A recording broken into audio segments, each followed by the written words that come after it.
Good day mga kabarako, at nandito nga si Mr. Quality at aming inaayos itong mga bricks, itong mga lumang bricks kasi wala na siya sa level due to several factors. Syempre soil erosion at nariyan na rin yung mga ugat ng halaman at puno, kaya wala siya sa level. At kaya ito, aming aayusin ulit siya at ile-level ng ayos para hindi siya makadapa sa mga naglalakad. Itong ating mga lumang bricks.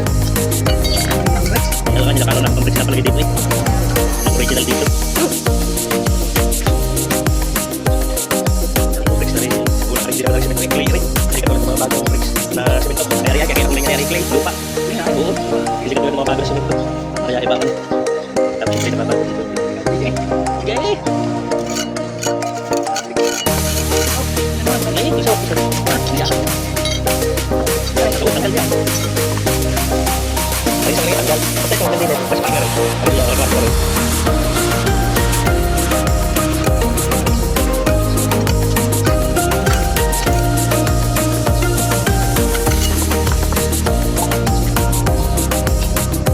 At dito nga mga kabarako, syempre minsan hindi natin maiiwasan na may mga part na mahirap tanggalin yung mga bricks dahil kumapit na siya or nasingita na siya ng dumi, pintura at kung ano-ano pa. Kaya medyo may parts na talagang medyo nag-struggle kami ni Mr. Quality para maalis ng ayos itong ating mga lumang bricks.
Again, thank you mga kabarako sa pagsubaybay sa ating episode na ito, at see you sa ating next episode.